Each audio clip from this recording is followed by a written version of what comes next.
Hoy vamos a demostrar acerca del teorema que nos dice que la medida de un ángulo externo es igual a la semidiferencia de las medidas de los arcos comprendidos entre los lados de dicho ángulo.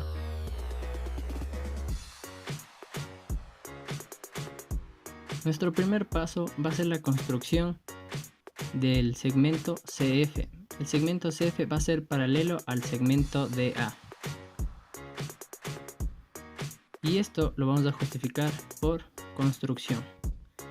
Nuestro segundo paso va a ser que la medida del ángulo 1 va a ser igual a la medida del ángulo comprendido por el segmento BC y FC, que va a ser igual a la medida del arco BF dividido para 2. Eso lo vamos a justificar primero por ángulos correspondientes de ángulo 1 con la medida del ángulo BCF, y nuestro segundo paso, nuestro segundo acompañamiento va a ser por el teorema 6.7. Bueno, ¿y qué nos dice el teorema 6.7? Nos dice que la medida de un ángulo inscrito en una circunferencia es igual a la mitad de la medida del arco que interseca los lados de dicho ángulo. Nuestro tercer paso va a ser que vamos a decir que la medida del arco CD va a ser igual a la medida del arco de FA. ¿Y eso por qué lo vamos a justificar? Lo vamos a justificar por el teorema 6.6. ¿Y qué nos dice el teorema 6.6? El teorema 6.6 nos dice que en toda circunferencia los arcos determinados entre dos cuerdas o secantes paralelas son congruentes.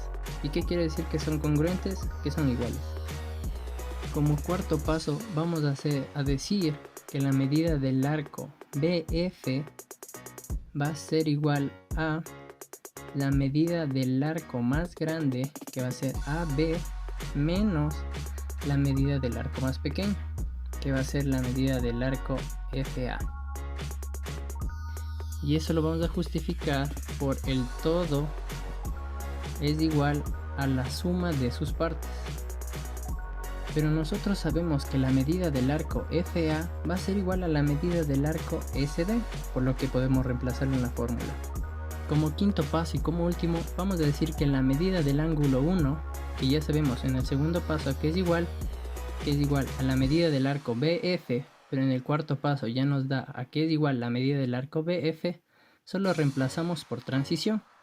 Entonces ya demostramos nuestra fórmula y nuestro teorema, entonces ya podemos emplearlo. Y este quinto paso lo vamos a justificar por reemplazamos el paso 4 en 2.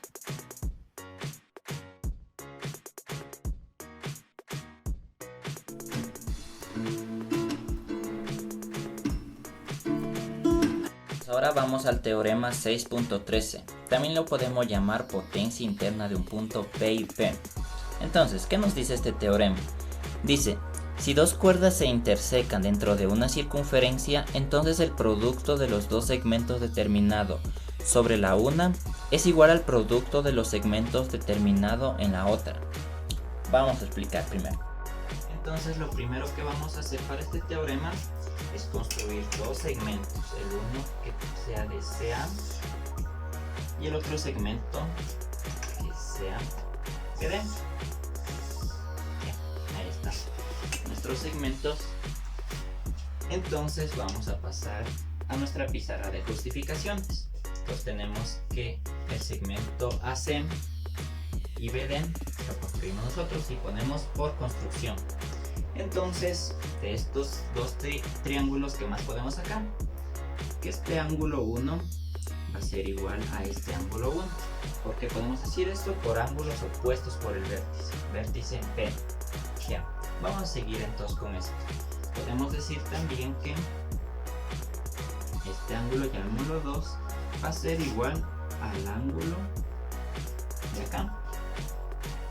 Y vamos a justificarlo aquí por el corolario 2 del teorema 6.7. Dice que si dos ángulos están inscritos dentro de un arco igual o congruente, también estos ángulos van a ser congruentes. Entonces, vamos a explicarlo de una manera más gráfica. Podemos unirle aquí, vamos a una cuerda, trazar de A a C.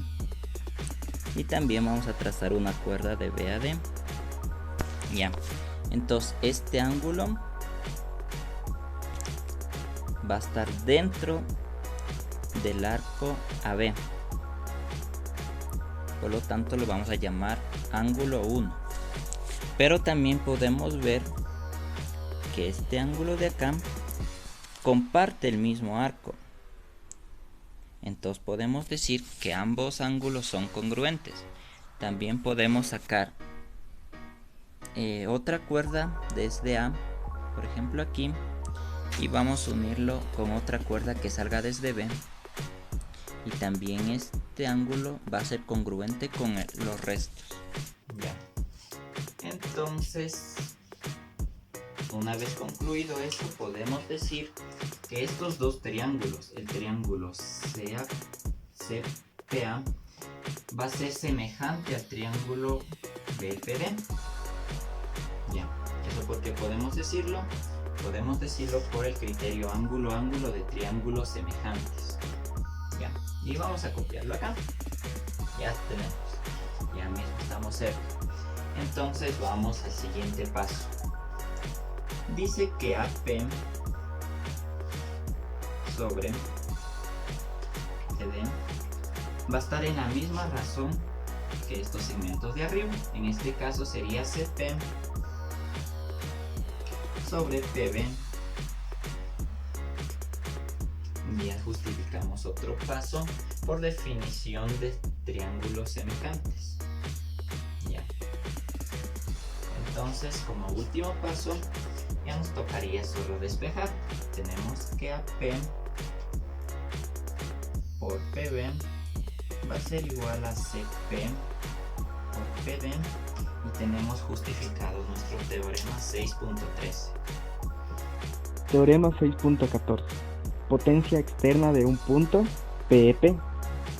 Si desde un punto exterior a un círculo se traza una tangente y una secante, el segmento determinado entre el punto de tangencia y el punto extremo es media proporcional entre la secante y la parte externa de la secante. Tenemos aquí el punto P, A y T que forman el triángulo PAT, y vamos a demostrar la semejanza que tiene con el triángulo P, T y B. Entonces, lo primero que hacemos es construir los segmentos AT y BT, como se puede ver en el gráfico con las líneas entrecortadas. El segundo paso que tenemos que hacer es aplicar el teorema 6.8. ¿Qué nos decía este teorema? Nos decía que la medida de un ángulo semi-inscrito es igual a la mitad de la medida del arco sostenido por la cuerda. Entonces podemos en este ejercicio asegurar que la medida del ángulo de BTP es igual a la medida del arco BT entre 2. Y ahora utilizamos para el tercer paso el teorema 6.6. Este teorema nos decía que en toda circunferencia los arcos determinados entre dos cuerdas o secantes paralelas son congruentes. Entonces obtenemos que la medida del ángulo de TAB es igual a la medida del arco BT entre 2. Si nos damos cuenta, obtenemos lo siguiente sustituyendo el paso 2 y el paso 3. Y obtenemos que la medida del ángulo de BTP es igual a la medida del ángulo de TAB. Entonces ya avanzamos un paso más en nuestra construcción para asegurar la semejanza. Bueno, lo siguiente que tenemos que hacer es aplicar el teorema 3.1. Decía que la suma de los ángulos internos de un triángulo tienen que ser iguales a 180. Y en el paso 6 tenemos que usar el todo es igual a la suma de sus partes. Entonces tenemos en el paso 5 que la medida del ángulo TBT es igual a la medida del ángulo de TAB más de la medida del ángulo de ATB. Y en el paso 6 tenemos que la medida del ángulo ATP es igual a la medida de ATB más la medida de BTP. Entonces solamente sustituimos. En el paso 7 nos queda que la medida del ángulo ATP es igual a la medida del ángulo ATB más la medida del ángulo TAB. Entonces volvemos a sustituir y nos queda finalmente que la medida del ángulo ATP es igual a la medida del ángulo de TBT. Entonces con esto ya podemos asegurar la semejanza de los triángulos PAT y PTB por el criterio de semejanza ángulo-ángulo. Entonces, bueno, podemos utilizar la proporcionalidad y lo desarrollamos. Decimos que el segmento AP sobre PT es igual o es proporcional a PT sobre BP. Entonces simplemente operamos, pasamos PT a multiplicar, nos queda la tesis finalmente. Tenemos que PT cuadrado es igual a AP por BP. Finalmente tenemos el corolario a este teorema, del teorema 6.14. Entonces, ¿qué nos dice este corolario? Nos dice que si desde un mismo punto externo se trazan a una circunferencia varias secantes, entonces el producto de dichas secantes por su parte externa es igual a una constante k, igual al cuadrado de la tangente trazada desde un mismo punto. Entonces, ¿qué tenemos aquí? Tenemos que PA o AP por la longitud de P por A'. Eso va a ser igual a PT al cuadrado.